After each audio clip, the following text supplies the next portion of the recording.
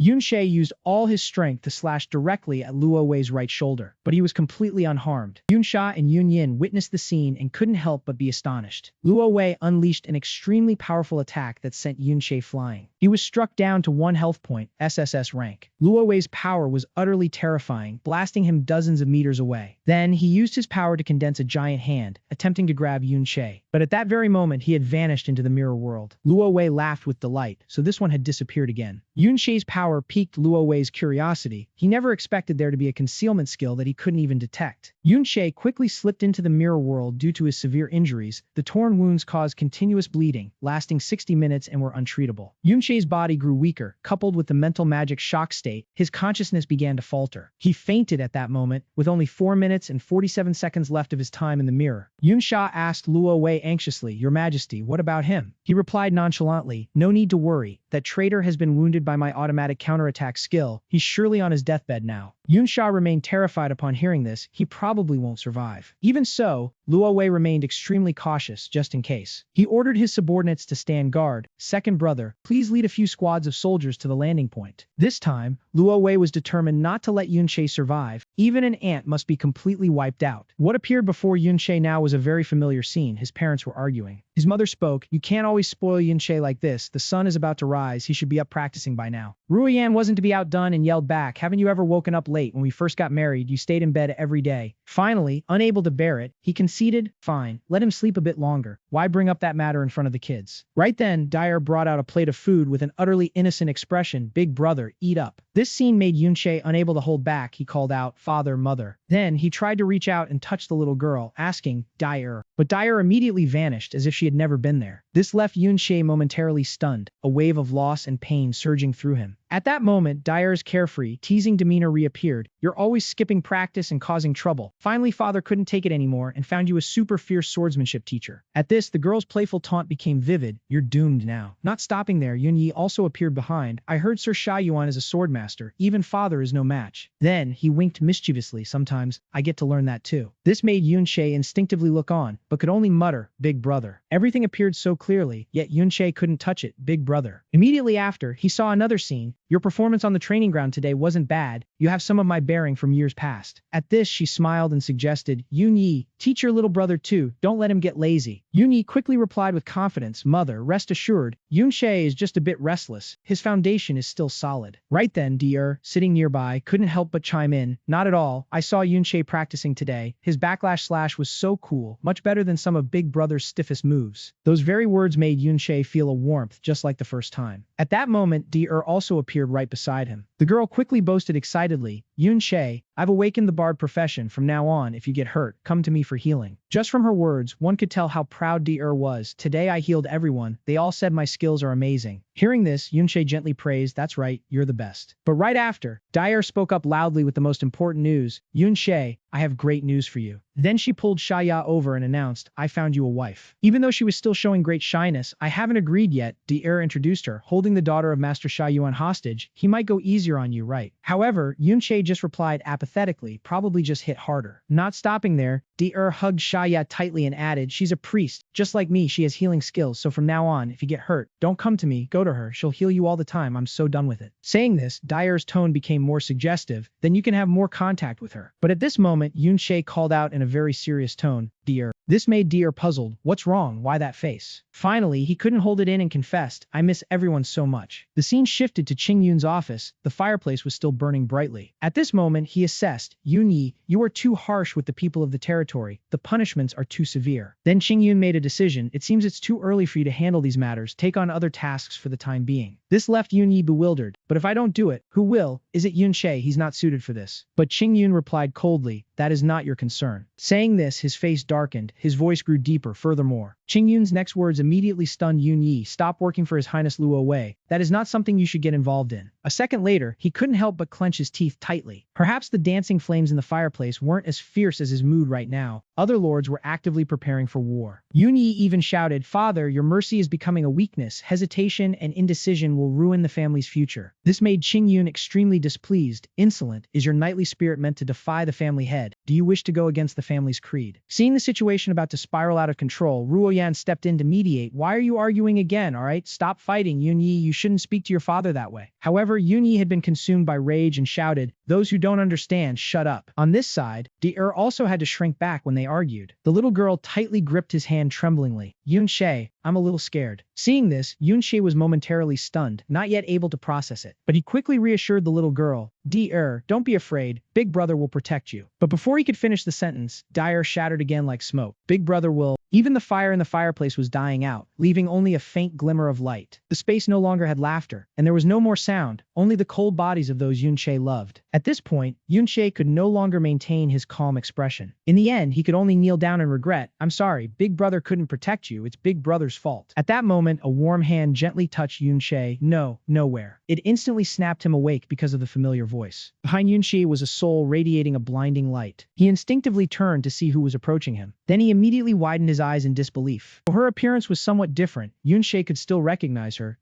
At this time, Luo Wei gently swirled the wine glass in his hand and spoke softly, relax. His voice wasn't too sharp but carried a heavy implication, no need to be so cautious. At this moment, Yunsha finally gathered the courage to speak, Yo, Your Majesty, why would you come to a place like this? The rank of this secret realm is too low for you, and it's also so desolate. Hearing this, Luo Wei replied very calmly, Of course I came to pick you up, didn't I order you to return home? But it was these words that darkened her expression, her mood plummeting to the bottom. As for him, he continued to toy with Yunsha's fear. You think I didn't know you snuck into the secret realm using your uncle's connections? Seeing that she was completely scared pale, Luo Wei spoke again. No need to be tense, I'm not angry. Not stopping there, he also didn't forget to remind her, just don't be naughty next time. At that moment, a sound came from outside the door as someone was entering. Yunyi placed his hand on his chest and reported coldly, Your Majesty, I've searched until now but still haven't found any trace of that person. Perhaps he still has accomplices who came to rescue him. Additionally, he carefully added, if the opponent has a stealth skill that even your majesty couldn't detect, for safety, please return to the imperial city without fail. Hearing this, Luo Wei assessed, no rush. After dealing with Yun Sha, he couldn't ignore her either, Xiao Yunyin. Luo Wei's next words made Yunyin jump because they hit the mark. I know you must hold resentment towards me, I wouldn't dare. It seemed this very fear amused Luo Wei, no need to hide it. He calmly raised his wineglass and recounted, back then I spared your mother's life because I thought of the innocent child. Yun She led Yun Ra into rebellion and threw the kingdom into chaos, but there was no need to implicate the children. Afterward, Luo Wei looked straight on, as if wanting to dig deep into her panic. It's just that I didn't expect those below to hate Yun Ra so fiercely. The next words caused those shadows to continue surrounding Yun Yin, even forcing your mother to the point of taking her own life. To add more authenticity, he pointed to Yun Yi again. Don't believe it? If it weren't so, why would Yun She's big brother become my imperial guard captain? The moment she saw him, Yun Yin had to widen her eyes. This person was the one Yun She mentioned, her grandfather. Meanwhile, Luo Wei continued endlessly. Yun Yi and I are like brothers. If it weren't for Yun She, if it weren't for Yun Ra's sins being truly too heavy, I wouldn't have made a move. Not stopping there, he even added, even now I still grieve over that decision. After all, it's Yun She who caused us to end up like this. Finally, Yun Yin couldn't hold back and asked, so people all say my mother is the illegitimate child of the traitor Yun Ra. If this Yun Yi has never rebelled, then my traitor blood doesn't come from him. This immediately made Luo Wei frown, but he still confirmed, correct. Not only that, he also said, your grandmother is actually his sister, Yun Dai.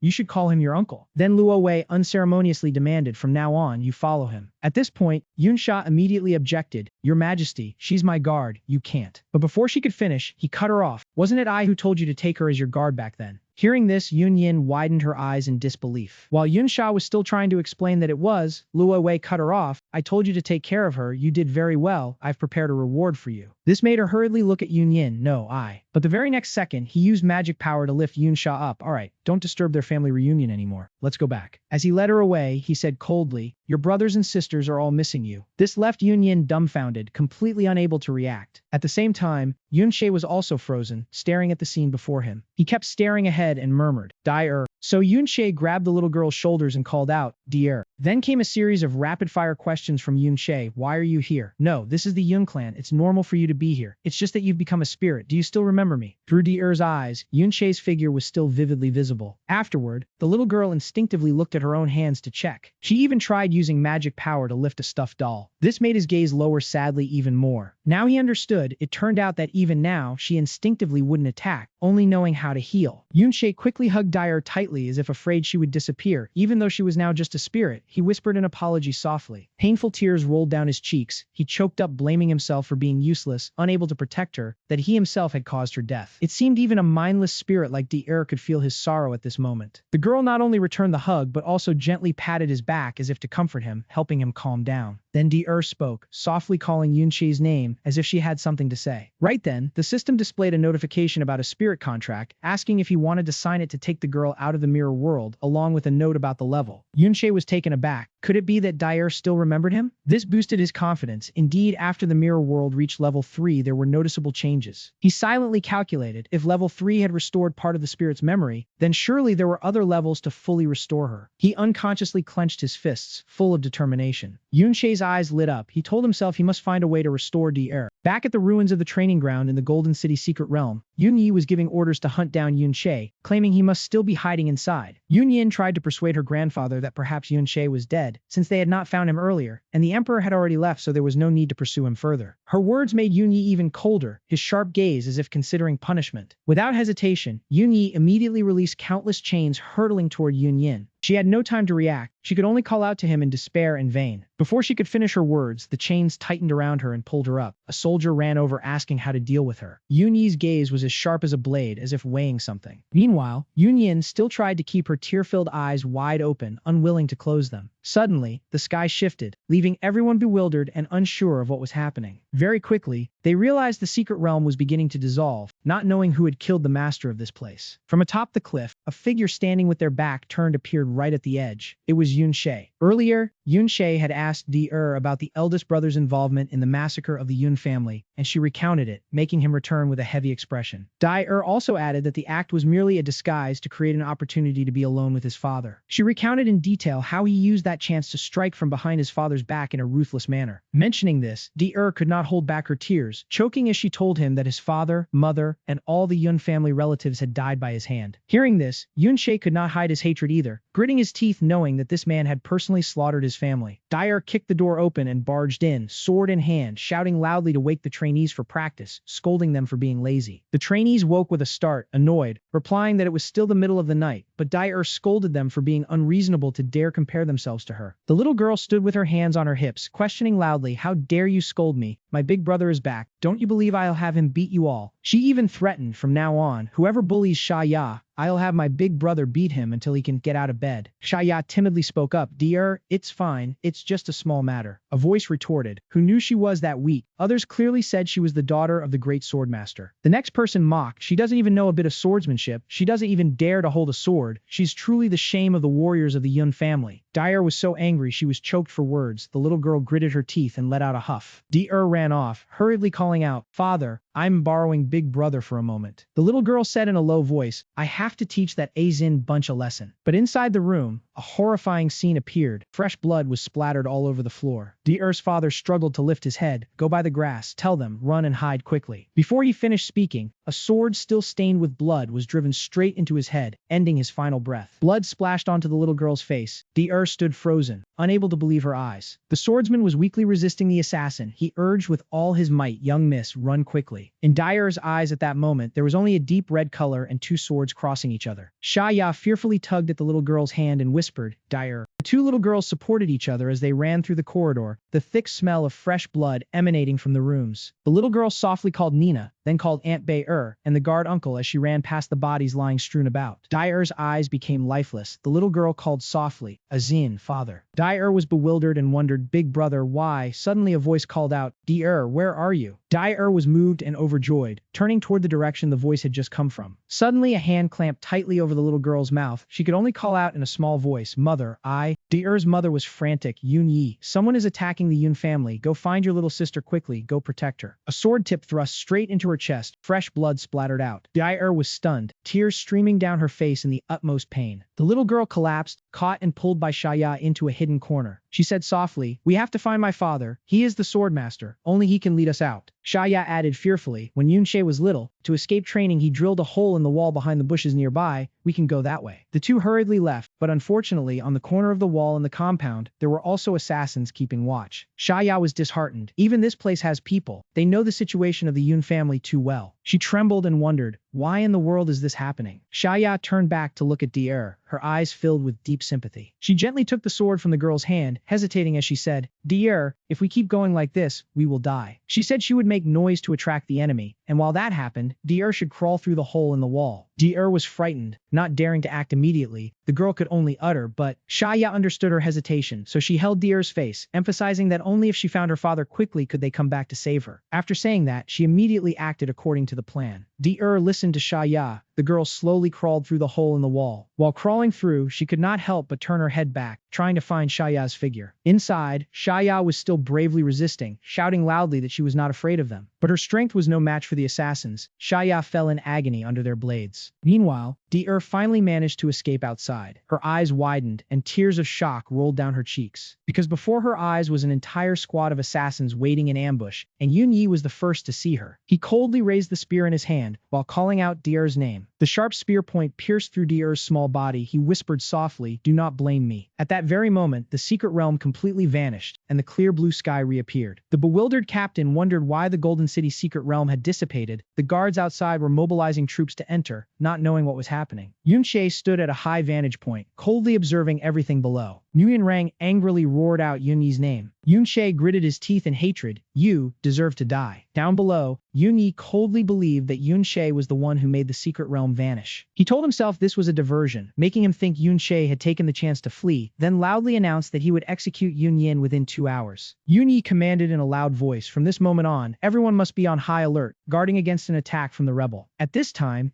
Yunyin was tightly bound to a tall pillar, thinking to herself that this was merely a trap to lure Yunshe out. She kept blaming herself that she was about to make Yunshe risk his life to save her again because she was too weak. Yunyin sank into sadness, wondering if dying would be a better choice. In her heart, she silently called Yunshe's name, praying that he would not come here. Suddenly she paused, her eyes widening in shock. A terrifying source of power was emitting a blinding light from afar. Countless soldiers were flung far away without understanding what was happening. Yunshe, from above, also clearly saw that scene. He wondered in confusion, who exactly is this person? The figure of a female warrior quickly appeared before everyone's eyes. Someone immediately recognized her and exclaimed in astonishment, "Shaya." Yunyi laughed, his expression filled with delight. He spoke up, finally showing yourself, "Shaya, so you are still alive after all." Yunshe was extremely shocked, thinking that he did not expect Shaya to still be alive. He turned to ask the was she not killed a long time ago? He wondered why she knew Yunyi Luo Wei stopped them, she still looked so young. He suddenly remembered his previous question, why she could maintain such a youthful appearance. Lowered her head and replied, "Consider it as payment for my betrayal, Luo Wei gave me a bizarre skill book." The girl said that after learning it, she could absorb the life essence of people of the same bloodline in exchange for longevity and vitality. Dyer added that but after a while, she realized she had been deceived because Luo Wei had never truly used that skill. The girl explained that Luo Wei had always been watching her, giving her that skill book only to serve his experiments. Yunshe wondered where Luo Wei had found such a bizarre longevity skill. He thought that he had been on the battlefield for so many years and had never heard of it, not knowing how Shaya had done it. His thoughts were still wandering, recalling the incident years ago in the Dark Lands, when the Dark Zone appeared, while Shaya was currently fighting crazily below. She even confronted number 13, an extremely dangerous S-rank assassin. The assassin took the initiative to swing his sword and charge at her, opening the attack. Shaya quickly used the move Wishful Sacred to counterattack. Yuni stood silently above, witnessing the entire brutal battle unfold. He remarked that in such a tightly sealed situation, she could still keep secrets from the government, completing her second-class change. Yuni could not help but exclaim, "This is truly the strength that only a city lord possesses." Finally, he concluded that it seemed the system still had certain loopholes. Yuni laughed, casually saying that things are about to get busy. After taking down the group of soldiers, Shaya quickly moved to rescue Yunyin. She gently reassured her, "Rest assured, you are safe now." Yunyin was stunned and about to ask, but Shaya only said to hold off on explanations for now and let her get Yunyin out of this place. She grabbed Yunyin with one hand and with the other, used her sword to block the remaining soldiers rushing forward. But at that moment, 2 slashes of a sword swung down, completely blocking their path. The cold warrior demanded, "This is a military camp. Is this a place to come and go as you please, daring to charge in alone?" She coldly replied that even if the captain did not act, that person would find it difficult to escape the current encirclement. Yunyi asked whether, when forced to protect others, the opponent's tactics and flexibility could still hold up. Shaya immediately used the Shield of Faith to shield both of them. Yunyi sneered that a lone shield could not hold for long, thinking to himself about the loss of mobility on the battlefield. He waved his hand, and countless arrows flew forward, coldly asserting that the opponent's life had entered its final countdown. Inside the palace, a panicked voice rang out, asking what on earth was happening. Moyuan replied that he had seen a signal from the center earlier, seeming to indicate they wanted to deal with Yunyin, who was being held captive. He added that the traitor had been captured, but now someone had come to rescue her, and they were tightly surrounded by the army. Moyuan loudly encouraged the soldiers, shouting to kill all the rebels, sparing no one. A powerful, blazing red energy pierced through multiple layers of defense. Shaya continued to resist stubbornly, refusing to fall. She used that shield to protect both of them completely. She was now using the shield of the sinful domain, and her oath of vengeance emanated a terrifying aura that forced the soldiers to shield their eyes. The scorching light burned their wounds, causing the warriors to scream in agony. Yunyi raised his hand and said, "Heal." Instantly, he was whole and healthy again, as if he had never been injured. He thought to himself that the nation had never ceased developing its army, and when countless soldiers gathered, any damage inflicted by an individual was quickly restored. He smugly thought that even if focused on, the enemy could kill 10, 100, or 1,000 men. He wondered if they could kill 10,000, as the cost was unbearable, and Shaya was beginning to tire, with sweat beading on her brow. He coldly advised her to give up, saying that hiding in the shadows to live a quiet life was not a bad option. He continued, saying that her identity had been exposed, leaving only the path of being hunted to death. Shaya ignored his words, bravely charging in to cut down the soldiers. Yunyi continued, advising her not to resist the immense power of the nation. He coldly warned that once her identity as a rebel was exposed, everyone would abandon her, and those closest to her would also be implicated. He added that there would be no place left for her to live in peace. He laughed smugly, saying she was completely isolated with no one left to help her. Darkness slowly enveloped the 2 small figures struggling to survive. Shaya gritted her teeth teeth in anger at Yunyi's callousness and coldness. Suddenly, her eyes widened in shock. A purple energy emanating from a strange sword strike was helping her. Xia and Yunyin watched in astonishment, not understanding what was happening. Yunyi said nonchalantly that there was still a little mouse here. He recognized that person as the one named Yunche. Yunche stared coldly, his gaze as if calculating something. Xia hesitantly called out his name, Yunche, as if wanting to confirm it again. The commander scratched his head in annoyance, not understanding why another one had appeared, like an endless stream of sewer rats. Mo Yun gritted his teeth, saying there was a silver lining to this, as they could lure out more rebels and eliminate them all at once. Yunche was standing in the middle of the encirclement of the evil forces. He stood there like a savior, quietly speaking Yunyi's name. Yunche pointed his shifting sword directly at Yunyi. He coldly declared that that person's sins were unforgivable. He asked in surprise, the flowing cloud sword? Yunyi mocked that the imitation looked quite similar. Recalling, a huge monster with sharp teeth named the Iron-Shelled Now Keu Master had appeared. From the air, Lin grabbed the invisible sword and dove down at it. Then he unleashed a powerful blow on the monster, causing fresh blood to splatter. Shattered pieces of spirit stones fell, including the iron mineral X-130. The glowing spirit stones were absorbed by Yunche's sword, and his level increased to 2. The system notified that it had absorbed the material iron mineral X-79, with the recovery progress increasing by 7.9%.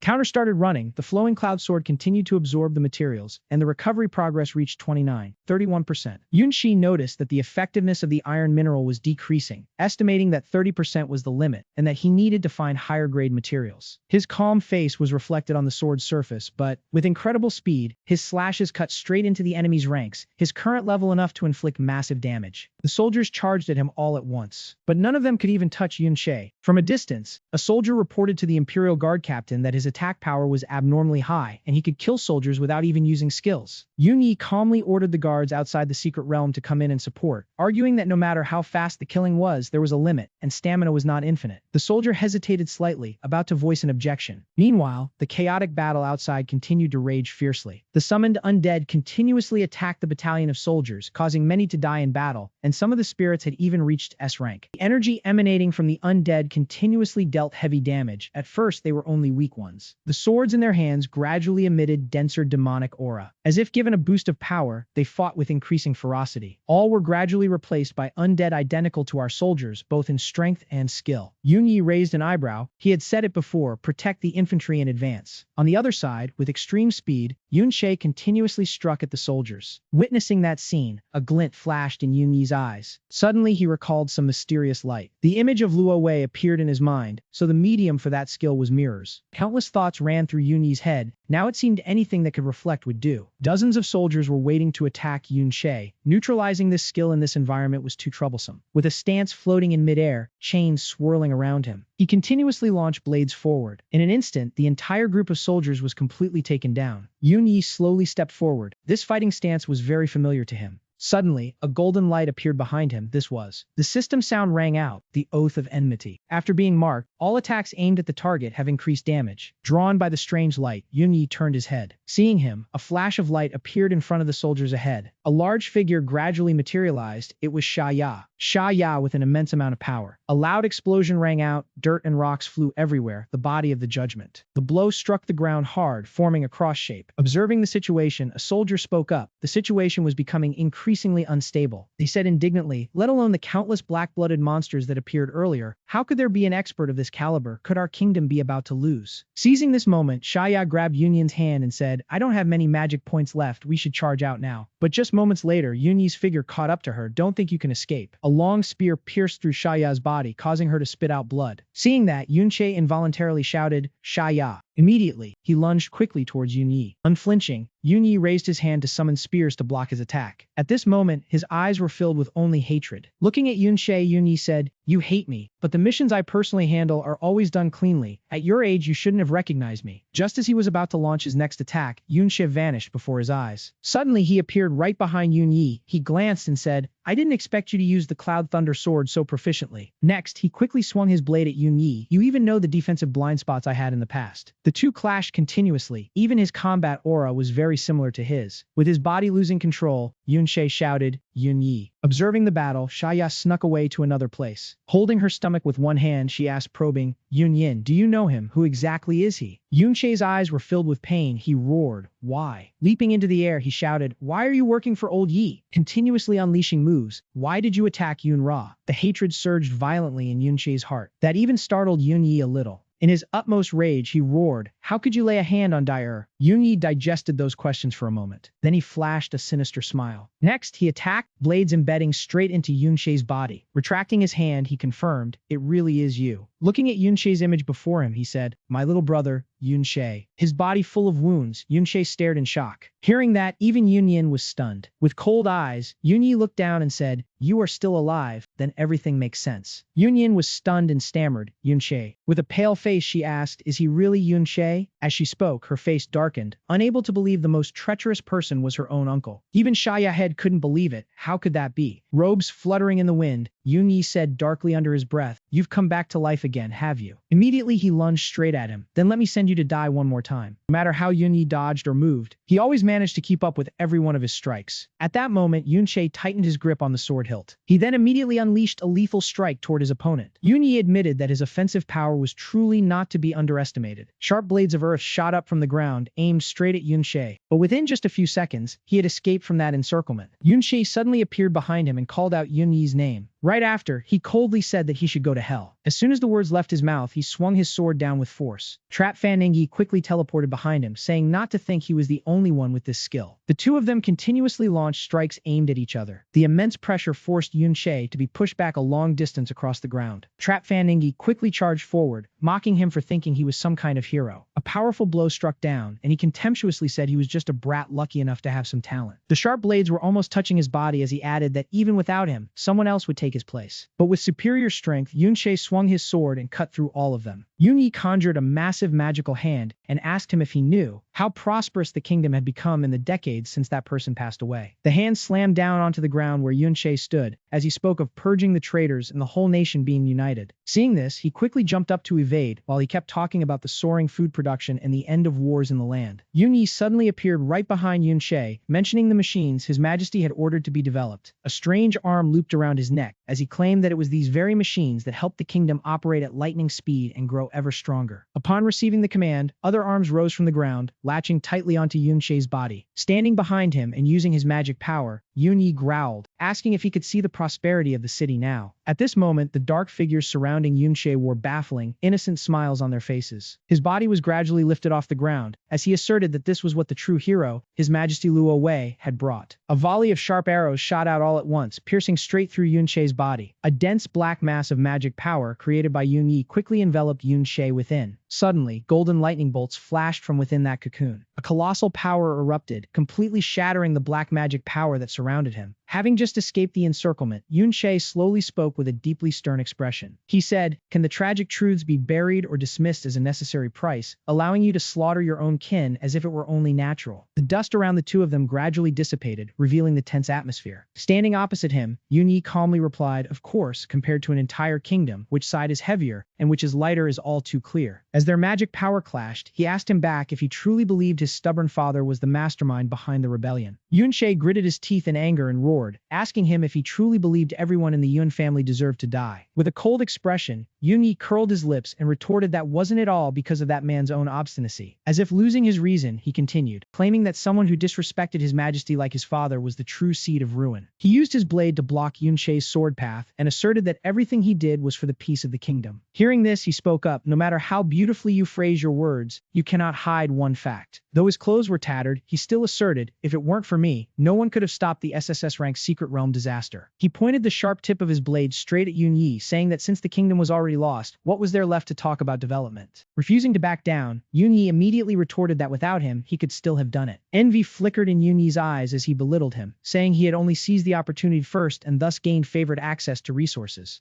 If realizing something, Yunche let out a meaningful sneer. Baring his teeth, he slowly spoke, so that's how it is. With a contemptuous gaze, he said, so you did all these things just because you're jealous of me. Hearing those words, Yun Yi was momentarily flustered. A few seconds later, he angrily roared that he wouldn't deign to be jealous of a loser who had lost everything. A golden red aura gradually spread across Yunche's entire body. Across from him, Yunyi had already assumed a combat stance, saying that he was just a puppet living within his majesty's schemes. Yunshe suddenly asked back, "Isn't that the same for you?" That question made Yunyi's eyes widen in astonishment. He seemed to go mad, condensing a grotesque hand and charging straight at Yunshe. While that hand was descending, he quickly unleashed a new attack. Raising one hand to block the blow, Yunshe retreated while seemingly waiting for the moment this battle would end. As if seeing something unusual, Yunyi stared intently with wide eyes. Looking at the object in his opponent's hand, he cried out in shock that it was equipment bearing his majesty's power. How could it be in your hands? A figure with colossal power suddenly appeared, the skills of the undead spreading along with a warrior's power that had been copied. A stream of black lightning enveloped Yunshe, tripling his attack power and doubling his speed. His hair gradually turned white, and the less blood he had, the more his strength and speed multiplied exponentially. He raised the large red blade, coldly declaring that everything would end here. Luo Wei smiled, telling the man beside him to follow along, saying they would return together shortly. A gleaming badge was pinned to his chest. Yunshe suddenly charged forward with his sword, vowing inwardly to make this man pay for his grudge today. He aimed directly at the badge on Luo Wei's chest and slashed down. After destroying that accessory, he immediately transferred it into the mirror world, and a flash of light burst from the shards. Everything became hazy, and it was no longer just a phantom of equipment attached to a person. Yunshe held the accessory piece in his hand, staring at it before stowing it away and replicating it into the mirror world. When he looked at it, the attributes appeared: mirror core, level 110 or higher, SSS rank, mythical quality, accessory type, mental strength restrictions 80, 160, 240. Function 1 could copy an ally's skill into the accessory, with a 3-day cooldown. Functions 2 and 3 were unavailable. The Death Knight appeared before him, its skill attributes along with the warrior had been successfully replicated. Yunshe's power at this moment far surpassed the norm. Attack increased by 300%, speed increased by 200%. The more his life force dwindled, the more his attack and speed multiplied. Yunshe's breakthrough sent rocks and debris tumbling down. He grasped his flaming sword and said, "You think I'm just some lucky fool risking his life?" Yunyi charged forward with a single purpose, ignoring the disparity in power, all because of this thieving bastard. He remained obstinate, treating Yunshe as a thief, so he rushed in to close the distance. The gap between them was too vast, and a single blow from Yunshe sent Yunyi flying far away. Yunshe flew in again, preparing his next strike. Yunyi could only manage a curse, "You bastard." Cornered, his weapon no longer in hand, he snarled, "Is thievery what a hero should do? Where is your knight's spirit?" Yunyi, veins bulging in his neck, shouted at Yunshe, "How dare you say I'm jealous?" Yunshe raised his weapon high, replying calmly, "I have nothing to be ashamed of." The moment the sword tip descended, fear was plain on Yunyi's face. He spat out a mouthful of blood, hanging his head and muttering, "Nothing to be ashamed of?" Forced into a corner, Yunyi unleashed his final trump card, the shapeshift. He was no longer an ordinary man, but more like an undead, and what was the point of pretending to be righteous after what he had done? This technique reduced damage taken by 50%, and also lessened the consumption of the haunting hairpin. After the transformation, his speed was noticeably faster, his movements unpredictable, and he mumbled, "You're just doing bad things for your own gain." Yunshe suddenly halted, his attack and speed both dropping. Yunyi split apart like smoke, surrounding Yunshe in the center, asserting himself, "At least I act for the greater good." Yunshe took a hit right on the shoulder, blood sprayed out. His life force decreased, but his attack and speed surged. Yunyi's speed and movement patterns were now unpredictable, giving Yunshe a hard time. After being trapped for a while, the rage within him flared violently. Immediately after, his body transformed, attack increased by 600%, speed increased by 400%. He gripped his weapon tightly, finding Yunyi's words irritating, and felt the argument was tedious. Yunshe leaped up, his hand tracing an arc to create a crescent blade of energy. Aiming straight for his eyes, he said coldly, "I bet you've lived a happy life all these years, haven't you?" Yunyi struggled to fend off the relentless sharp sword strikes. His body was covered in wounds, blood flowing endlessly. Suddenly, he let out a loud shout, and the archer unit immediately fired a volley of arrows in this direction. Behind Yunyi, a formidable group of archers raised their bows simultaneously. He guessed that since Yunshe was using a warrior's body, his defense and life force were very weak. The iron arrows flew out in unison. Yunyi continued to bolster his soldiers' confidence. Even with strong will, he can't dodge them all. You can take him down easily. On the other side, Shaya called out his name worriedly. At this moment, Yunshe was still fighting alone against Yunyi and his entire squad. The iron arrows whistled through the air, piercing even large boulders. He was now in close combat with Yunyi, while dangerous arrows were coming at him from every direction. Seeing the danger, Shaya immediately rushed out to help. She created a barrier, and the arrows couldn't penetrate it at all. That action drained too much of her strength, and she collapsed, gasping for breath. However, before she could rest, the enemy charged at her. She couldn't react in time, but fortunately, Yunshe's Death Knight appeared just in time. It immediately rushed in front of her, continuing to deal with those men. Shaya observed, thinking that the fewer undead he resurrected, the less magic Yunshe had left. Her body was utterly exhausted, and a thought crossed her mind: if we still can't win, then we can't hold on any longer. The battlefield was now in complete chaos. Everywhere was littered with debris from the attacks. Yunyi and Yunshe were still locked in a fierce battle with each other. Compared to the current situation, Yunshe seemed to have the upper hand. He quickly slashed horizontally across his opponent's body. Yunyi resisted, using his weapon to desperately block the strike. The anger within him surged higher, and he roared, "Yunshe, you forced me into this." As soon as he finished speaking, a wisp of black smoke suddenly appeared. Yunyi raised his hand high, gathering an orb of energy, and shouted, "Luo Wei, break through." Now, in his hands lay a source of mystical power. Yunyi lamented that the deity had to resort to the strength it had bestowed. Indeed, after absorbing this power, his body warped even more grotesquely than before, his confidence skyrocketing alongside weapons and a shield far beyond this level's scope. "Yunshe, you cannot possibly shake this power," Yunyi roared arrogantly, convinced that with such strength, victory would be his. Yet unaware that Yunshe had already circled behind him, the latter calmly spoke, "Is that so?" The blade in his hand blazed to life, the flowing cloud sword, activating its adaptive transformation. Each strike became a streak of glowing molten lava, the chosen adaptation molding the warrior's body. Attack power surged by 600%, speed increased by an additional 400%. Yunshe showed no fear regardless of Yunyi's changes, instead taunting him, "Then I won't let you down." The moment he finished speaking, the flowing Emperor's sword was unleashed, trapping Yunyi in its center. He struggled desperately just to remain standing on the ground. He tried his best to withstand Yunshe's razor-sharp blades. However, all his efforts crumbled as his shield shattered into pieces. Blood gushed out in torrents. Yunyi's despair was horrifying. How was this possible? Immediately after, his massive arm was easily severed by a single strike from Yunshe. Yunshe had successfully managed to stop Marco. Not only that, he intended to take his life as well.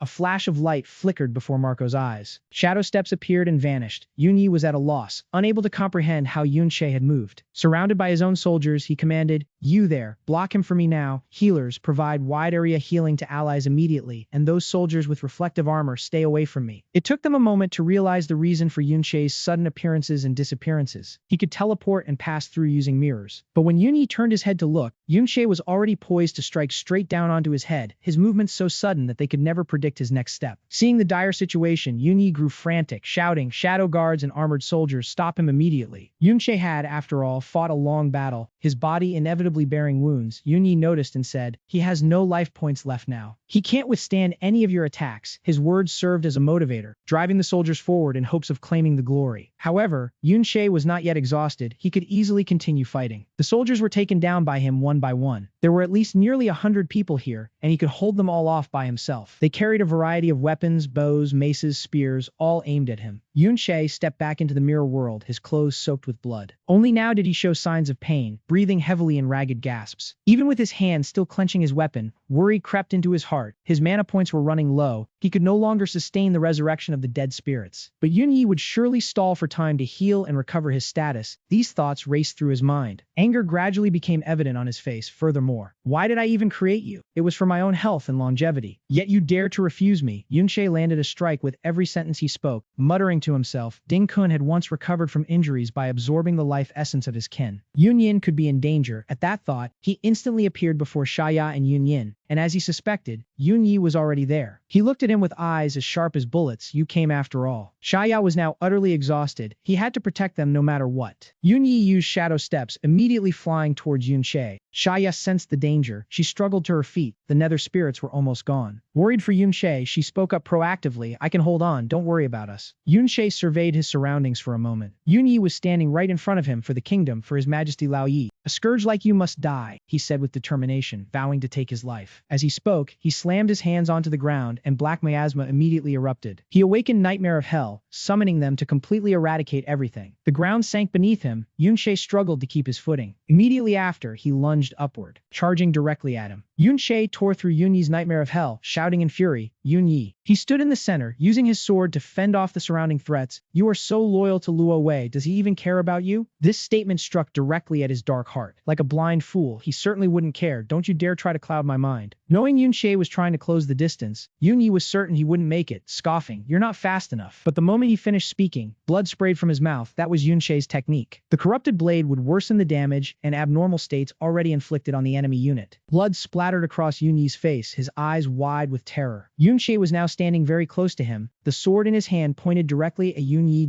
The blade pierced straight through his body. Escaping was no longer an option this time. Yunyi didn't get to say his last words before his face turned pale. His eyes gradually darkened. The memory that flooded back into Yunyi's mind was the image of Luo Wei. Brother Yi, good morning. That day, he was truly taken by surprise. Prince Luo Wei, today it's me. Even the times he urged, Luo Wei, hurry up, come over here. They had been that close, and all of it were beautiful memories to Yunyi. It was as if he stood from afar watching a happy film, Luo Wei smiling at him, saying he was walking too slowly. Even at this dying moment, Yunyi still couldn't recognize the truth. He collapsed, and Yunshe's sword could now take his life at any moment. Suddenly, he shouted loudly, Your Majesty. A blinding flash of light suddenly appeared. The spot where Yunyi had collapsed immediately exploded violently. Yunshe was astonished, completely not understanding what was happening. When the smoke cleared, Yunyi choked up and said, For you to have to come save me. So Luo Wei had arrived. Yunyi felt apologetic. I'm sorry, Your Majesty. Luo Wei only replied briefly, Brother Yi, you really are getting old. His appearance made Yunshe even more astonished, since Luo Wei had clearly already left. Yunyi, dying, still trusted Luo Wei. Making you act is my fault. Luo Wei at this point couldn't hide his contempt. Using what I gave you, yet you can't even defeat someone who has only changed classes once. He didn't even bother to glance at Yunyi. It was only then that Yunyi began to suspect something. His face looked truly pitiful. Luo Wei acted as if nothing had happened. He said coldly, Looks like I need to find a new royal guard captain. As soon as the words left his mouth, Yunyi officially collapsed and lay still. Yunshe witnessed everything, at a loss for words. Luo Wei approached. He spoke up. Your name is Yunshe, right? He extended his hand, offering to him, Are you interested in becoming my royal guard captain? Faced with Luo Wei's invitation, Yunshi only silently raised an eyebrow, maintaining his defensive stance. Young Master Yuanjiang angrily said, What are you talking about? How can you shamelessly say such things? Seeing this, Luo Wei calmly asked, Are you angry now? He let out a faint laugh, mana gathering in his hand. Why do you need to be? My offer is already the only path of survival for you, just consider it a joke. Luo Wei used telekinesis to lift Yunshe, his entire body losing gravity and rising off the ground. He leisurely looked at Yunshe from a close distance, saying, At this distance, I won't let you escape. Yunshe furrowed his brows tightly, lowering his head, trying to move his arm. He used all his strength, to the point where veins bulged on his arm. Yunshe gritted his teeth, staring at his hand, his face covered in tense sweat. Telekinesis, the basic skill of magic users. He was calculating inwardly while trying to move his body. It's just using mental power to control objects, the simplest skill. Yunshe felt his arm growing stiff from Luo Wei's spell. The effect being this strong could only be because, he thought to himself, the gap is too vast. Seeing Yunshe manage to move his arm, Luo Wei lowered his finger and said, How full of vitality. In an instant, his entire body was pressed down by gravity. The ground shattered, dust flying everywhere. He spoke up, Kneel for me. The system also displayed a notification, You have been suppressed by the gravity spell. Under the crushing weight of gravity, Yunshe's legs slowly split open, blood spraying everywhere. Young Master Yuanjiang refused to kneel. This man is far stronger than he was back then. Seeing this, Luo Wei curled his lips and said, Why force yourself? Shouldn't you kneel and repent for my poor little Ding Kun who died so tragically? The moment the words left his mouth, Yunshe activated Heaven's Realm Soul Bell. A large bell-like object appeared, surrounding him as a barrier. Many angels appeared, flying around him and casting spells. Luo Wei saw this and was puzzled. Angels? He used his index finger and thumb to measure the size of an angel, an invincible state limited to angels. Luo Wei calmly commented, An interesting skill. But the very next second, he waved his hand, and Yunshe's technique dissipated into thin air. Luo Wei said in a dismissive tone, however, an invincible state for an S-class class changer is merely for show to me. The moment the words left his mouth, the ground around Yunshe raised sharp formations aimed straight at him. Luo Wei continued to gather mana, a faint golden light quickly appearing in his palm. This is for my fallen soldiers and guards. Very quickly, Yunshe's entire body was pressed down again by gravity, one of his legs completely kneeling on the shattered ground. The system quickly notified the condition, You have been suppressed by the gravity spell level 2. Young Master Yuanjiang compared, This intensity is something even he had never reached in his past life. Suddenly, many spirit apparitions of Yunshe's comrades appeared, surrounding him. Luo Wei saw them and curled his lips in disdain. He waved his hand and said, Trash. With just one move, those afterimages were destroyed by Luo Wei's earth manipulation. The ground around Yunshe was completely destroyed, and he was now half kneeling on a tiny patch of land. Before Yunshe could react, Luo Wei snapped his fingers again. Didn't I say this time I won't let you escape? A hand made of his mana was appearing above Yunshe's head. He confidently said to Yunshe, The medium for your teleportation skill is a mirror, right? This time, don't expect a chance to use it. In this precarious situation, Yunshe couldn't help but think in despair. His current strength is still far from the level he needs to fight against him. Before long, long, under the weight of gravity, Yunche's other calf continued to split open, blood pouring profusely. Luo Wei continued to control the gravity, forcing him to kneel on both knees. The system simultaneously displayed a notification: "You have been suppressed by the gravity spell level 3. Seeing this, he spoke with amusement: "This is for Brother Yi whom you murdered." Suddenly, Yunyin and Xia appeared right behind Luo Wei, holding swords and daggers. Both were leaping and swinging their weapons, attempting to launch a surprise attack on him. Unfortunately, Luo Wei's alertness was too high. The moment Yunyin and Xia made their move, he had already created an extremely solid magic barrier for himself. Luo merely let out a contemptuous snort at the sight. He immediately cast his gravity art, forcing both of them down onto the ground. Against Luo Wei's power, Yunyin and Xia could not withstand it, and blood began to seep from the corners of their mouths and eyes. Yunshe shouted in despair, calling out Xia's and Yunyin's names. Luo Wei coldly watched the two writhing on the ground and said, "No need to rush. Once I'm done with him, it will be your turn." With that, he turned his sharp gaze to Yunshe. Luo Wei mercilessly increased the gravitational force pressing down on him. The system reported that he was being suppressed by a level 5 gravity art. Yunshe's entire body was bent over, and he braced his hands against the ground. The man spoke, "It's precisely because you've been fooled that you should kowtow now." Despite the agonizing pain, Yunshe's eyes were filled with hatred and not a hint of submission. Luo Wei rested his chin on his hand and remarked, "Stubborn, aren't you? Just like that Yunyi." He continued with a tone of regret, "If you hadn't killed so many of my men, I would have taken you in as a subordinate." Yunshe only responded with a cold snort. Yunshe raised his furious eyes to Luo Wei, thinking of Ding Kun, the soldiers, Yunyi, and Rosa. He gritted his teeth and said, "You clearly don't care about them, so why pretend? My life force is nearly depleted, and you could kill me with a flick of your finger, yet you keep hesitating." Yunshe recalled Yunyi's words that his early strike was a mistake on his part. Filled with anger, Yunshe asked, "What made you need to act later? What are you waiting for?" Hearing the question, Luo Wei was silent for a moment. Then he spoke up, "I wanted to lure someone out." This answer stunned Yunshe. Suddenly, the pressure of gravity on his entire body vanished. The system notified him that the gravity art status had been dispelled. Luo Wei grunted and then sneered. "It was somewhat unexpected, but in the end, we've successfully lured him out." Following Luo Wei's words, a figure appeared. He called out, "Master, Sha Yuan." Xia was in so much pain she couldn't speak, but she managed to say to the man, "Father, I still need your help." Xiaoshuan closed his eyes wearily. "Luo Wei, don't call me master. I don't recall ever taking you on as a disciple." He looked towards Yunshe. "I only accepted a request from a close friend to take on a single disciple." He asked him, "Yunshe, are you still holding on?" Yunshe called out in surprise. "Master?" Memories from decades ago surfaced. He was planting his sword into the ground, breathing heavily and saying, "So-called great swordsman, that's all you are." Yunshe fell silent, sinking into his thoughts. Immediately after, he shouted at Seiyuan, "If you're so good, why don't you use a branch? Using a real sword against a kid isn't fair." Without a word, Xiaoshuan used magic to retrieve a tree branch and calmly said, "Then a branch it is." Seeing him agree so easily, he swallowed nervously. Before long, Yunshe was knocked to the ground. As he saw Yunshe trembling as he pushed himself up, he calmly asked, "Still can take it?" Even though the arm holding the sword was shaking, Yunshe still let out a defiant snort. He charged forward aggressively, saying, "It's just a small wound, I don't believe it." Immediately after, he was sent flying again. The sun was setting, and a red dust covered the sky. It was late in the afternoon, and the two were still training diligently. Seiyuan only calmly asked Yunshe, "Still can take it?" At that moment, his entire body was in so much pain he couldn't move, and Yunshe fell flat on his face. The man repeated the words he had said in the morning, "Just a small wound. I heard from your father that you are too unrestrained, but it seems not so bad now." Sichuan remarked, "At least your willpower and spirit are commendable." He then said, "In that case, I will take you as my disciple." Hearing this, Yunshe stubbornly replied, "I don't plan on having a cold-faced man like you as my master." As soon as he said that, a dry branch embedded itself into the ground right in front of him, silencing him. Sichuan said calmly, "The swordsmanship of our school is only handed down to one person. So the master-disciple bond is as close as father and son, and a disciple must respect their master as their own father." Yunshe sat up and muttered, "I don't respect my own father that much." Seiyuan remained calm and replied, "Having accepted you as a disciple, I have a responsibility towards you." A gentle smile appeared on his face, whether it's in swordsmanship or any other aspect. Seiyuan prepared to turn away but added, "But before you come into your own, I will use my life to protect you." The memory ended, and back in the present, Seiyuan was holding the hilt of his sword at his side. He spoke, "Luo Wei, don't call me master. I don't remember ever taking you as a disciple." Seiyuan looked at Yunshe. "I only accepted the request of a close friend to take on a single disciple." He asked with the same tone of concern as he did during their training years ago, "Yunshe, are you still holding on?" Yunshe froze and called out, "Master." He said to Yunshe, "Seeing you like this, it seems you haven't amounted to anything yet." Yunshe remained silent, a thought rising in his heart. He had thought that. Yunshe stood up, his train of thought continuing. All those close to him from back then were gone. He never expected that. He stood up as if nothing had happened, his face devoid of the pain from moments before, and then said nonchalantly, "Just a small wound." He couldn't help but be surprised that not only Shaya but also his master was still alive. Luo Wei calmly gathered magic power on his fingertip. "He taught me for a while, yet he only acknowledges Yunshe. How heartless." His words were answered by a sword strike from Sai Yuan. With a single slash, the ground beside Yunshe was torn open for a long stretch. He raised an eyebrow and gave a light smile at Luo Wei. "Since I'm here, don't waste your time on the others." Luo Wei was silent for a moment before replying, "That's true, so let's begin." With that, Luo Wei flew high into the air, controlling the large and small pieces of rock that followed behind him. Cao Huiyan sternly told Yunshe to take Shaya and Van Yin and leave immediately. He was about to object when the old man cut him off. He said that Luo Wei was currently invincible. Even if they combined their strength or had reached boss level, it would be useless. Hearing this, Yunshe fell silent, beads of sweat forming on his forehead from tension. Cao Huiyan suddenly remembered something. She instructed him to go to the mirror world to collect Yunyi's soul. He should know quite a few secrets. Yunshe was stunned, his face blank and speechless. He stammered, asking how she knew about this matter. Cao Huiyan did not answer. She only tossed an object into his hand and told him he would definitely need it. The system immediately displayed the item's information. It was a spirit essence crystal. This type of crystal containing soul energy made Yunshe gaze at it thoughtfully. While he was wondering, suddenly Luo Wei raised his hand and pointed towards them. In the blink of an eye, Cao Yun had drawn the sword at her side. It shot out golden lightning bolts that bound the opponent tightly. Right after that, she dashed out of the collapsing pile of earth and rocks. Yunshe stood still in confusion, wondering why his master knew skills of the mirror world that he had only activated in his past life. Shaya saw him stunned and reminded him to quickly get out. All matters could be dealt with once they reached a safe place. Yunshe turned his head to look at her, without saying a word. He thought to himself that he never expected her to actually be able to revive, while Shaya seriously told him that coming back to life was not easy. Do not die so easily again. With that, she quickly ran towards another direction and called for everyone to follow. Yunshe still stood still, his heart full of contemplation. Then he stepped into the mirror world, a place where many souls were floating around. Approaching Yunyi's soul, he thought that his rebirth in this era was perhaps not a coincidence. Back in the battle, Luo Wei and Cao Yuan were still fighting, causing the ground to be completely destroyed. Yunshe had revived Yunyi's soul, having him stand beside him in a fighting stance, still thinking about the betrayal of his close ones. Suddenly, a wave of sword energy slashed through. The area behind him shook violently. He had to single-handedly fight against a powerful kingdom. Yunshe turned his head to watch the battle between Luo Wei and Cao Yuan still raging fiercely. Before his eyes, the two of them were still locked in a stalemate, neither willing to concede. He suddenly realized he still had his companions, and right at that moment, Shaya called out his name loudly from above. Yunshe quickly ran after Van Yin and Shaya. She led them to a place with a teleportation array prepared by her father. They all stood in the magic circle together, while Yunyi's soul stood guard in the distance. A loud explosion rang out, making both of them extremely tense. Luo Wei had no intention of letting them go. He raised his hand to summon lightning, determined not to let anyone escape. With terrifying power, he easily lifted an entire massive chunk of earth. Shaya and Yunshe froze in shock at his actions. Right after, Luo Wei mercilessly threw the massive chunk of earth down at them. But his efforts were in vain, as not long after, Yunshe slowly opened his eyes. He, along with Van Yin and Shaya, had successfully teleported to another place. A group of people here looked at them tensely as they just appeared. Shaya raised her hand to shield Yunshe, telling everyone to put down their weapons because they were all allies. She turned to remind Yunshe to lower his weapon as well. Seeing that he did not react, Shaya fell silent for a moment. She spoke up, introducing that these were comrades who had gathered for decades to fight against Luo Wei. They all bowed their heads in respect. Yunshe, upon hearing this, widened his eyes in astonishment. Shaya walked to one side and continued the story. She opened the door before her, revealing that this place was their secret base. Yunshe was stunned by the scene that appeared before his eyes. All three stood on the railing looking down at the city of resistance, a grand yet peaceful sight. Shaya let out a soft sigh. She turned to tell Yunshe that no matter what he was before, he was safe now. Yunshe still stood looking into the distance. Shaya seriously continued. She paused for a beat, then reassured him that from now on he was no longer alone. Yunshe did not answer. His hair gradually returned to its original jet black color. The system announced that he had canceled the warrior state. Yunshe smiled gently and softly replied with a simple acknowledgement. Two men enthusiastically shouted out, "Chief Officer." One by one, the people around also took notice and unanimously shouted in unison, "Chief Officer." Amidst the resounding cheers, Shaya walked majestically, embodying exuding the aura of a chief officer. She led the group of people, with Yunche and Van Yin behind her, walking while introducing the city built by her father. Initially, this place gathered those who had been wronged by Luo Wei, so all the constructions were designed to resist the kingdom's army. Xia took them to the forge, introduced the place for making equipment and daily items, then continued to the Practical Learning Institute to see where food crops were grown, then stopped by the Military Management Center where everyone wore brave armor, the place for coordinating combat personnel and accepting commissions from the people. All three moved on to the Skill Management Office, where Xia introduced that one could exchange or sell unused skills. Finally, Xia shared the plan for the entire city. They had always been accumulating strength to wait for the opportune moment. She looked at the towering stack of books, lowering her voice to tell Yunche that the people here were not allowed outside, and that she herself could not leave this place. Xia smiled at him, speaking clearly, saying that this time she had come out for Yun Yin's sake, and she hadn't expected to run into him here. Yunche lowered his head, his voice deepening, as he replied that he was also quite surprised to meet her. Suddenly remembering something, he hastily asked how his master was doing now. He looked worriedly at the hand that had created the electric array, telling Xia that the teleportation formation used to get here had likely been destroyed. She understood Yunche's concern and quickly reassured him that her father had a contingency plan, at least enough to escape, which made him sigh in relief and reply that was good to hear. Xia hesitated for a moment before speaking, lowering her head to quietly ask Yunche how he had been all these years. She was about to say a few more personal things when suddenly someone interrupted, reporting that the council had summoned the chief officer to discuss this unexpected guest. Xia quickly turned away, not forgetting to apologize to Yunche, saying the council hadn't known he was coming and she needed to go speak with them. Xia also reminded him he could take a walk around the city first, then introduced Marco and Li Li to guide him. With that, Xia and Lu Di left to handle the matter. They left Marco and Li Li standing at attention. Only when they were sure their boss was gone did Li Li exclaim that this was the first time she had seen Chief Officer Xia be so gentle. They noticed Yunche's embarrassed expression and quickly approached to ask. Li Li hastily asked what his relationship was with the chief officer, saying the girl beside him was Miss Ni of the Van family, so who was he, since the chief officer had called him Yunche. Marco quickly stepped forward to remind Officer Li Li not to be so nosy. He carefully warned her that daring to gossip about Chief Officer Xia would get her punished by the council to dig for minerals in the Rockwine secret realm for 3 months. Li Li's face fell upon hearing this, while Marco cast a wary glance at Yunche. Yunche quickly noticed Marco's scrutinizing gaze and spoke up to ask about the Rockwine secret realm, wondering if they had secret realms here too. Marco placed a hand on his chest, respectfully declining to answer, saying that until the chief officer or the council gave related orders, he could not reveal anything. In contrast to Marco's cautious demeanor, Li Li enthusiastically volunteered to take Yunche to see it. Marco couldn't stop her in time, only shaking his head helplessly. Li Li excitedly introduced place after place to Yunche, saying the remnant city had 2 secret realms, one of which was the S-rank Rockwine secret realm. She led him in front of a secret realm and pointed to it, saying the other one was this Mountain Fire secret realm for levels 25 to 40. Li Li pointed towards the area where everyone's food supplies were, adding that their daily food and material tools were mostly brought out from the secret realms because going to the outside world was very dangerous, and if they were exposed, it would bring a calamity of annihilation to the remnant city. Yunche silently listened to Li Li chatter on endlessly, thinking to himself that in such a closed environment, survival and growth truly couldn't be separated from the secret realms. Li Li stood looking down from a high point, telling Yunche that even so, a secret realm could only be so large, and its resource regeneration was limited, so the number of people it could sustain was also restricted. She looked up at him, curiously asking if the outside world was full of greenery everywhere, with food all around, because she had heard that people outside didn't need to get their food from secret realms. She also asked if it was true that people could grow food from the soil, and whether he could do such a thing. Marco couldn't stand watching her keep pestering Yunche with questions, and spoke up to cut in that those were matters for the remnant city. He deliberately glanced at Yunche, emphasizing that she shouldn't trouble their guest anymore. Yunche understood the implication in Marco's words, silently repeating, "Guest, huh?" Suddenly, a group of people stepped out from within the secret realm, causing everyone to bustle about calling to each other that they had returned. A group of wounded soldiers staggered out from the secret realm's gate, each bearing wounds all over their bodies, seemingly having just gone through an extremely brutal battle. Li Li looked at them, their clothes tattered and wounds crisscrossing, and slowly said that not many recruits returned. The first time facing the monster's cleansing was always the hardest. Yunche thought to himself, veterans leading the new recruits, but wasn't this secret realm level 25 to 40, so why were the recruits going to such a high-level place? Then he understood. This place only had 2 secret realms, and the lowest one was already level 25. Yunche watched the soldiers being healed and thought, for recruits to level up right from the start, they had to face monsters over 20 levels above them, so these people were all S-rank support classes. Li Li looked at the soldiers, dejectedly lowering her head to say it still wasn't enough. Their resources were limited while the demand for medical care was too great. Her eyes showed clear melancholy as she worried for the people, lamenting that many people entering the secret realm was like going through a cleansing in hell. Those who adapted survived. survive. They had tried cultivating plants brought back from the secret realm to mass-produce healing medicine. Yunyin stood quietly behind them, listening to the entirety of their conversation from start to finish. Li lowered her head, no longer having the cheerful look from before, sadly saying that their living environment was a lava cave where no plant could survive, let alone secret realm plants which had even higher requirements for conditions. Her voice trailed off, admitting that the resources here truly couldn't support too many people, which was why they had to accumulate strength. Li's hands trembled as they clenched into fists, gritting her teeth saying they had to fight their way out. Yunshe saw Li's anger, silently judging that such harsh places probably weren't limited to just here. In his mind, he began to envision the scene, that even reaching the maximum level in this secret realm would only be around level 40-something. Yunshe silently calculated that the difficulty of the next secret realm was S rank. The trials the recruits would face combined with the shortage of medicine would be even more severe. Those trials would only get bigger, and these two people were probably among the rare few who had endured 2 life or death trials. Below, a voice rang out reporting that today Squad 25 had wandered into a lord's territory, causing widespread casualties, then asked if there were any other support classes. Anyone with healing skills would do. A man who seemed tense hurriedly reported that the weekly healing medicine in the treasury was almost gone, and even using it all wouldn't be enough. The wounded soldiers moved about like weary ghosts, waiting to be treated. Li replied to the man that those with healing skills had already been registered and dispatched everywhere. No one could be found. Yunshe let out a long sigh, understanding her anxiety. Suddenly, he slipped away to a hidden corner, quietly summoning his power. Yunshe returned, saying a single sentence that astonished the whole city, that he could heal. A man busy tending to the wounded saw the object Yunshe summoned and exclaimed in surprise that it was a death spirit. Another person who heard this spun around sharply, thinking about this young man. That person suddenly realized with a start, couldn't this be the person that City Lord Sao Yun had once mentioned? The death spirit quickly flew around, gently healing soldier after soldier. The manager happily announced that it was enough, now there were enough healers. Li joyfully ran down into the city, exclaiming with admiration that Yunshe was truly amazing. Marco also gradually let go of his initial bad impression of Yunshe, staring at him in stunned silence. Marco respectfully placed his hand on his chest, bowing his head to express gratitude to Yunshe. The entire area quickly finished processing the large number of wounded. Yunshe suddenly quietly stepped to a corner, causing everyone to look after him in confusion. He gathered his strength, slowly condensing a small world sapling. Yunshe planted it into the ground, explaining that the world sapling was copied from the principle back then, and now was the perfect time to use it here. Immediately, the small sapling from before instantly grew massive, comparable to a centuries-old ancient tree. Li and Marco stared in astonishment at what had just appeared. This was. From afar, an elderly man hurriedly ran over. This is a world sapling. Marco quickly reminded him, Councilman, but the man paid no attention, only fixated on that thing. This is a world sapling, something that can completely transform any environment, yet it exists in an SS-grade secret realm like this. Marco heard this and said in surprise, a world sapling? Isn't this the thing they talk about? He cheered joyfully. The remnant city can finally break free from its shackles and develop. Finally, it can be saved. They respectfully bowed their heads to him, chanting in unison, worthy of Lord Yunshe. A group of people in the distance only then learned of his identity, extremely surprised. He is Lord Yunshe, truly him.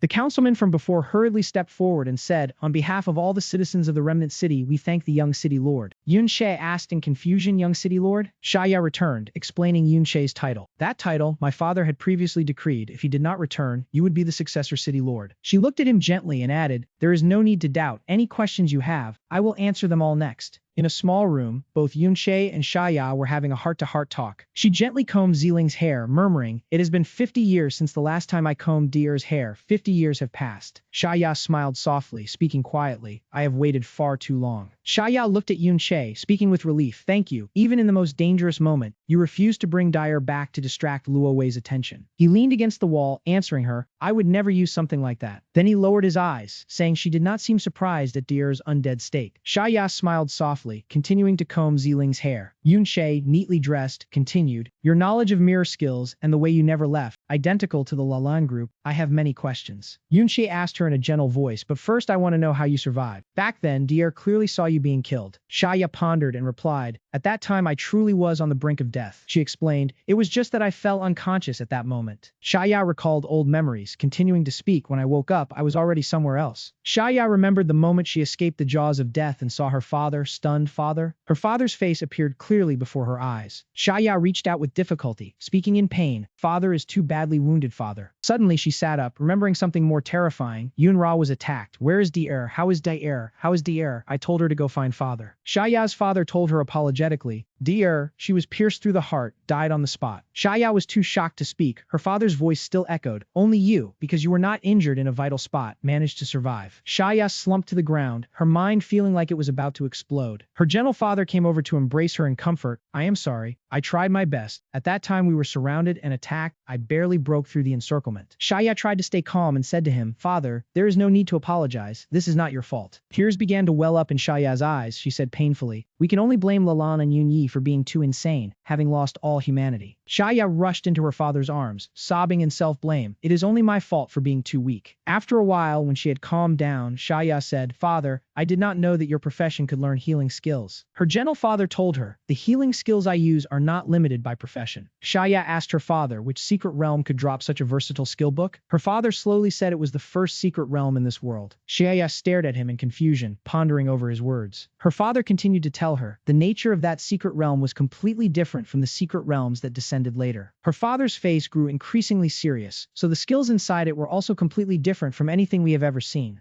Yunshe was surprised by what Shaya had recounted. He asked, there is such a place? She lowered her head, explaining that skill not only healed her but also kept her appearance from fading. Shaya's eyes dimmed, muttering, that secret realm contains countless mysterious and unpredictable things. Shaya remembered something, asking Yunshe if his mirror world skill also seemed to originate from that place. Yunshe found it strange, quickly saying, but I have never been to such a secret realm. Shaya gently held Ziling and said, about that secret realm, I only know very little, and afterward my father refused to say more. She lowered her head and replied, it was just that later, he suddenly came to find me and told me that. His face was etched into Shaya's mind. He had always been preparing for his return. She stood up, walked to the windowsill, and looked outside. He said you would definitely return to this world, this remnant city. She looked at the city's warmth in the setting sun. Nang Long, it is what he left behind for you. Yunshe was surprised by Shaya's words, momentarily at a loss for how to respond. At the skill management office, the manager, Tae Koi, introduced that this place collected rare, high-quality skills of all professions. Even top-tier mythical grade skills had 1 or 2 copies stored here. She pushed up her glasses, speaking enthusiastically, whatever you need, I will arrange it immediately. At the sword forging room, the manager said to Yunshe in a deep voice, the blacksmiths here have been forging for decades, all master level, and the equipment warehouse of legendary quality is extremely abundant. He happily raised his thumb and said, as long as the materials are suitable, even mythical grade is not impossible to create. Whatever you need, I will arrange the crafting immediately. Yunshe visited the Botany Institute, and the administrator, Shishao, said that thanks to the land reformed by the World Tree, they had mass-produced new potions. He proudly showed off the medicine bottles, saying that the combat power of all of Remnant City would skyrocket, and that he should use them freely without needing to save. Arriving at the combat preparation room, the administrator was already waiting, and he respectfully reported that this place always trained the most elite warriors. The administrator declared grandly to Yunshe, we are ready to go to battle for you at any time. Yunshe began to change, donning a new, more majestic set of armor. He was trusted by the people and gifted with some top-tier gear. Even Yunshe had to exclaim, truly impressive, it ensures both lightness and defensive capability nearly equal to plate armor. How could you people manage to forge equipment like this? Shaya looked at him and smiled happily, saying it's good that you're satisfied, seeing that your fighting style is too risky. Actually, we should have forged a mythical grade body armor instead. Yunshe tried channeling his strength into his hand, silently feeling that this was already great, and combined with the fact that he had just learned almost all of the bloodline skills, my combat power has increased greatly. Shaya still seemed not truly satisfied, she said, but we should have. Suddenly she fell silent, hesitantly looking at Yunshe, then she continued, if only everyone could welcome your arrival, that would be wonderful. Yunshe heard this and looked up at her, his emotions utterly chaotic. Shaya quickly regained her cheerful demeanor. She said to Yunshe, father also left you another important item, kept in the treasure vault beneath the earth core. Shaya took out the key and said to him, let me take you there. The 3 of them stood at the entrance to the core, and in front of them were 3 men already standing there, at the entrance to the underground core. They gradually moved forward, Shaya leading, and 2 armored men blocked their path with their swords. Luodi clasped his hands behind his back, his head slightly bowed, his eyes narrowed as he looked at them. Officer Shaya, please do not advance further. I am Luodi, Secretary of the Council. The Council has sealed off the underground core area. No one is permitted to enter. Shaya, her tone extremely surprised, stared straight at Luodi and asked, sealed off? Why don't I know about this? I am here for His Majesty's treasure vault. He replied replied without changing his tone, it was just decided by the council, no one may go against it. Shaya's face darkened, her voice beginning to show annoyance. The council's reach is getting longer and longer, but when my father is not here, they even want to manage his own treasure vault. Luo-di remained with his hands clasped, answering the question lightly. The council is also worried that you are too naive and easily deceived by others. His gaze swept over Yunshe behind Shaya, especially at the strangers coming from places no one knows. Yunshe's face darkened, a sharp glint appearing in his eyes. Shaya gestured towards Yunshe, her voice already losing patience. All of you know, he is the young city lord appointed by my father, and he just solved the city's food resource problem. Luo-di had now lost his composure. He said loudly, the city lord is not here. The council is the highest authority. Then he sneered, a somewhat mocking smile on his face. Young city lord, who acknowledges that? Yunshe remained staring at Luo-di, his gaze unwavering. Shaya grew angry, leaning forward. Are you people trying to seize power? It's not like my father isn't coming back. Luo-di smiled coldly, his words full of implication. This remnant city does not belong solely to the city lord. He raised his head, the mocking smile still on his face. So many hardworking and meritorious officials in the city are being stepped on by a snot-nosed brat. Shaya angrily retorted, what brat? He is. Luo-di was equally angry this time. He began to shout loudly, it's all the same anyway. He's not even a person of Remnant City. His face changed, his brows furrowed tightly. How could he possibly understand the bitter years of Remnant City? Yunshe had not spoken a single word until now, but his intent was already clear on his face. Shaya was still furious, her hands clenched into fists. Our strength and accumulation is still not enough. Do we still have to be this xenophobic? Yunshe spoke up only now, straightening his back, saying softly, I am indeed an outsider who cannot understand the circumstances and the suffering that Remnant City has endured while being imprisoned here for so many years. Yunshe stepped forward, pushing aside the sword blocking his path, startling the guard. This city has been hidden underground for 50 years, its food supply entirely dependent on that secret realm. Even as an outsider, I can imagine how many people were forced to give up their lives for this. The image seemed to show darkness enveloping the city, leaving only a fiery red, but it did not diminish the fighting will of the people here. It is shown through the determined, bright light in their eyes, yet no one here falls to despair. They continue to fight. Yunshe solemnly said, why? Each of his steps was heavy and intense on the ground, his figure majestic, to avenge, to kill our way out. Luo-di looked at Yunshe, a single bead of sweat trickling down his face. Yunshe stepped close to Luo-di's face in this situation. I, an outsider, suddenly becoming the young city lord and leading you people, your disagreement is only natural. A faint, eerie purple light flickered in his eyes. He looked straight at Luo-di without a shred of fear. But trust me, my thirst for vengeance is no less than yours. Fear appeared on Luo-di's face. He looked at Yunshe and took a slight step back. Yunshe, using his taller stature, leaned close to Luo-di's face, enunciating each word. I didn't want this young city lord title, but if it can help me avenge Luo Wei, then I will not yield. Yunshe pointed straight ahead, stating clearly to Luo-di, moreover, inside there is something my master left for me, to help me with my revenge. He glanced secretly in the direction of Yunshe's hand, sweat still streaming down his cheeks. If you also want revenge, then you should not stop me. Only now did Luo-di begin to resist. You speak well, but what basis do we have to trust that you have the strength, the determination, to lead us to revenge? Luo-di shouted at Yunshe, placing a hand on his left chest. Show us something that can bring revenge. You must prove it to us. Shaya's face darkened, her voice devoid of any warmth. What do you want? Luo-di glanced at Shaya, seemingly weighing something in his mind. Then he led everyone inside. Follow me. All four of them walked into a small ice passage. They arrived at a colossal ice mountain. At its center was the ice core, a captivating blue light radiating around it, the frozen core. Yunshe walked while hesitantly asking, this is... Shaya turned her gaze towards the ice core, explaining to Yunshe, this is the reason the entire city is suitable for living in this environment. We have sacrificed much just to obtain this SSS-grade treasure. Yunshe seemed to understand now. No wonder the city isn't scorching hot despite being surrounded by lava. If this were used against enemies, then those of professions below SSS rank would likely be easily wiped out. Luo-di clenched his hand slightly, rebutting Yunshe's thought from a moment ago. It is not that simple. Before Luo-di appeared a small yellow stone, surrounded by a light golden mist. Operating this ice core requires consuming echo stones. Currently, the reserve of echo stones in the warehouse is nearly insufficient to maintain the city's operations. Suddenly, a massive beam of light appeared beside him, illuminating the surroundings of everyone. Shaya exclaimed in surprise, you don't mean to... He placed the stone into the mechanism of the ice core. Small electrical currents emanating from Luo-di's hand were transmitted into the mechanism. A large, deep red door appeared before them, seemingly leading to another area. I hope you can bring out a sufficient amount of echo stones from this SS-grade Chodic secret realm. Yunshe looked at Luo-di, his tone somewhat puzzled. A secret realm? Isn't there only two here? Shaya stood before him, raising her hand to block. No, This is too dangerous. She looked deeply into Yunche's eyes, then gently shook her head, saying that she could enter, that this secret realm was far too dangerous, and anyone other than the three of them who stepped inside would surely lose their life. Xiaya resolutely blocked him, saying that even her three masters could sometimes suffer injuries, so this secret realm was something no one dared to mention even when it was made public, and its entrance had always been kept hidden. Yunche kept his cold expression, his gaze fixed firmly on the entrance. Vivid images of the monsters inside the secret realm flashed through his mind. When the secret realm was upgraded to SS rank, the inside wasn't simply a matter of raising the monsters' levels, it became bizarre and mystical, the rules of transformation ceaselessly shifting, and if one's compatibility was poor, then even the most powerful class could face life-threatening danger. Yunche had once built an army alongside Luo Wei and the others, which was why most of the powerful teams in his past life were stuck outside SS rank secret realms, until he and Luo Wei established the professional army. Yunche stepped forward, crimson rays of light appearing in his right hand, and with great determination he said, "I will enter." Xiaya called out after him anxiously, her voice earnest, "Yunche, you don't need to risk your life for this." Yunche didn't turn around, his voice utterly resolute. He straightened his back and stepped inside, repeating that he had once helped Luo Wei build all of it. When he mentioned the name Luo Wei, Yunche's voice deepened. In the end, that man used the very same thing to seize everything that belonged to him. Luo Wei was now stronger than he had been in his past life. Yunche's eyes gleamed with hatred, his will growing even more determined. That man even had the support of an entire kingdom. He absolutely couldn't miss any chance to increase his strength. His hand clenched tightly, his voice still full of conviction. His master had risked death to protect and hand over the entire fortress, never fearing death, and he wanted to do everything in his power to avenge that. Having come this far, how could he retreat just because of an SS rank secret realm? Xiaya looked at him with an understanding and sympathetic gaze, and she no longer tried to stop him. Ludi stood there, having heard the entire story from start to finish. He remained motionless before the secret realm's entrance, watching Yunche walk in alone. Ludi's eyes followed Yunche with rapt attention, admiration rising in his heart. That young man truly showed no hesitation at all. Yunche chuckled softly, turning his head toward him and said, "I have to thank you as well. It's because of you that I was able to enter the secret realm this time." Ludi was stunned, his eyes wide with confusion as he stared at him. Yunche thought about his experiences from his past life, wondering whether this secret realm would truly be the same as the place he had explored before. He took a steady step forward into the secret realm. His stride remained proud and unhurried, without a trace of worry or fear. If it truly was the same,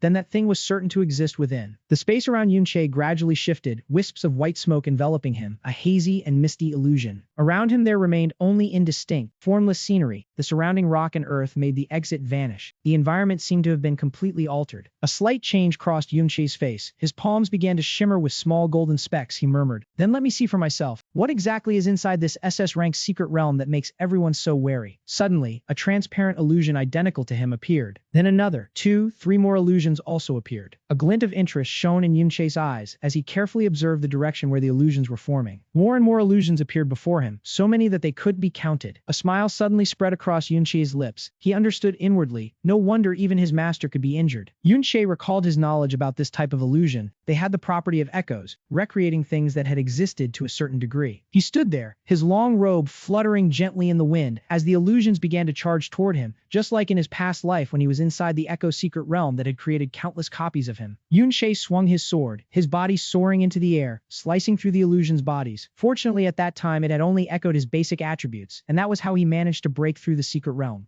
As soon as his feet touched the ground, his sword rose again to guard his face, but at this moment, another group of illusions charged forward simultaneously, each wielding a long sword vaguely similar to his own. Yunche took a step backward. He hadn't expected even his equipment to be copied perfectly by them. A faint wisp of white mist suddenly appeared on the tip of Yunche's sword. He quickly formed battle chains around his body. Could it be that even the unique quality of the Luyan sword had been copied, since it was still damaged? But in response, a barrage of arrows whizzed toward him. Even the sharp chains couldn't hold them back. What a nuisance. The illusions appeared in greater numbers, and the attacks of the Luyan sword gradually became weaker. Those illusions seemed to hold mastery over everything Yunche had used. Even his techniques were simulated by them to perfection. The bodies of the warriors suddenly erupted, their attack power increasing by 300%, and their speed surging by 150%. Yunche's expression grew grave, worry rising in his heart. Could even his skills be learned by them? The group of illusions charged toward him once again. Yunche kept a calm look on his face, raising his hand straight forward. The transformation quality of the Luyun sword might be enough to give him a headache. Yunshe's body emitted a strange light as he charged into the middle of the illusions. They had even added the warriors' bodies into the battle. He swung his sword repeatedly at the echoes, because if he just stood still, he could never block their terrifying attacks. Another avatar of Yunshe appeared, shielding him from the front, even if it meant using SS-ranked Yunyi. When consciousness awoke, the illusion of hell suddenly appeared, a battalion dressed in black surging forth from Yunyi's era when he was still alive, yet even they couldn't stop them. The illusions kept charging rapidly at Yunshe, his health points dropping steadily, while their attack power and speed grew higher with each passing moment. Their attack power had now risen to 375%, and their speed had increased to 250%. The illusions frenziedly unleashed blows upon Yunshe, and he could no longer hold his ground. Seizing the moment while they were still focused on battling Yunyi, Yunshe quickly slipped into another space, a place known as the Mirror World. He carefully observed his surroundings, discovering that no illusions had followed him. He let out a sigh of relief at not being pursued. So these echo shapes truly could copy special skills like the mirror surface. Yunshe quickly exited, the system alerting him that he had left the Mirror World. He rushed straight toward the illusions standing outside, saying to himself, "Then let me try hit-and-run tactics, take the chance to eliminate each target one by one." Yunshe looked at them, his eyes meticulously observing every tiny movement, his face suddenly turning thoughtful. The group of monsters below had gathered into small clusters. He hadn't expected them to know how to coordinate so seamlessly with one another. They easily destroyed all the avatars created by Yunyi, he wondered. Since when did SS-ranked dungeon monsters possess such clear consciousness? The chains around his body were deployed, a small scratch on his cheek bleeding slightly. Yunshe suddenly realized something was off. Intelligence alone wasn't enough to create this level of flawless coordination. At this moment outside, Ludi stood with his hands clasped behind his back, looking at Shaya before speaking up. "Shaya, not everyone has the courage to go it alone like the city lord." Shaya didn't answer, quietly listening while Ludi continued his story. She had warned him about the secret realm's danger, yet he still dared to barge in all alone. A personality like that was truly too reckless. He wondered if the young man would end up dying inside. Shaya smiled softly, her head lowered with a contemplative look. She replied, "He isn't reckless. He's just someone accustomed to charging forward, always using his own body to block all danger." The enemy leader's situation was no better, his eyes no longer holding that contemptuous look toward Yunshe, realizing that acting alone would solve nothing. Saina turned around, slowly stepping forward. His outward calm masked a heart full of worry, unable to simply wait any longer. Within the secret realm, Yunshe was covered in severe wounds, blood soaking through his clothes like a world of shattered mirrors. The system interface appeared before his eyes. The time left to walk within the mirror was only 24 seconds, not much remained. Yunshe raised his left hand to observe. The time for decision had come. His magic points were only enough to revive Spirit Lin once. Gazing at the illusionary army before him, he knew he needed to settle this decisively. His eyes suddenly widened, staring in one direction. A booming sound rang out right above Yunshe's head. The surprise on his face grew more and more evident. A phantom was calling his name, causing Yunshe to step back in fear. That phantom stared at him, slowly speaking of the stability of the empire. The phantom of Luo Wei stared intently, his voice sharp and stern. "For the stability of the empire, you must die." Yunshe immediately recognized the voice of Luo Wei, the one who had surrounded and killed him in the past. He continued, "With your personal strength, don't think you can resist me." Then he ordered the surround and kill. Now he understood everything, so it turned out that all of this was orchestrated by that man. A merciless battle quickly unfolded. Both sides fought with all their might, neither willing to yield an inch. Suddenly, Yunshe was attacked from the front. He quickly shifted his body to dodge the strike. However, the attack pursued relentlessly without letting up, causing him to halt. The more he retreated, the harder his opponent pressed the attack. This feeling surged back like a past life. Finally, he had returned to it. He suddenly recalled times like this in his previous life. Yunshe realized that when he fell into the deepest despair, the world in his eyes would slow down. He looked at the scene before him, realizing that the positions, actions, and expressions of everyone were all clear to him. Yunshe raised his eyes to the person before him, softly calling out the name Luo Wei. He quickly unleashed his power. "My commanding ability has never been inferior to anyone," Yunshe declared with full momentum. "Now I have subordinates as easily controlled as my own limbs, and they are my summoned creatures." The system continuously notified him of the power and equipment he had used, while he calculated at the same time. "With proper coordination, I can block their soldiers in a short amount of time." Yunshe hesitated in thought. Then a sharp shout rang out, the archer squad firing a continuous, overwhelming volley. While observing the situation, he commented, "He is using a shield alongside his warriors, so his defense and health are both very weak." Yunshe coldly assessed. The enemy soldiers' weakness was as clear as day and ordered a preemptive strike. The soldiers obeyed the order, drawing their bows and preparing to attack. Yunshe calculated silently. "Their defense is noticeably lower than my undead. A moderate attack is enough to drain their health effectively." Arrows shot through the air one after another, piercing through the bodies of the enemies. The system quickly announced, Magic Armor Inner Armor, the passive skill damage reduction has been activated. This made Yunche quite pleased. No matter how they coordinate their commands, it's useless. He quietly watched the scene of those souls being pierced by arrows one by one. Yunche said to himself, they aren't all that fearsome after all. The system announced again, Heaven Realm Soul Shocking Spirit activated, all attacks against the Angel Phantom will be reflected. At the same time, the other souls also surged toward him in a massive wave. Yunche immediately set himself in a counter-attacking stance, shouting, get it out of the way, then unleashed the adaptable flowing cloud sword technique. While fighting, he thought to himself, my advantage is growing. I'm currently using the magic armor. The wine quality inner armor, the passive damage reduction skill is still in effect. With every slash he made, souls dissipated on the spot. Seeing this, Yunche said happily to himself, you don't have the skill to heal enough. He mused while watching the chaos before him, just relying on trading health is enough to deal with you all. With that thought, Yunche smiled slightly, I've already gained a huge advantage, and they don't have many strong skills to use. The battle increasingly began to show who would win and who would lose. Suddenly, scenes from that past year flooded back into his mind. But Yunche quickly regained his composure and spoke, now only one person remains. Elsewhere, the Dongduang Legion and its leader were moving forward. It turned out to be Shaya and the others approaching. The enemy leader spoke up in place. Nearly half a day has passed. Yunche must be dead in there by now. He swept his gaze around and said, with so many people here, could it be that Commander Shaya intends to go in for a rescue? The enemy leader pretended to advise, don't sacrifice so many elite warriors for someone who is already dead. Afuk retorted upon hearing this, why did you let the Vice City Lord enter this secret realm?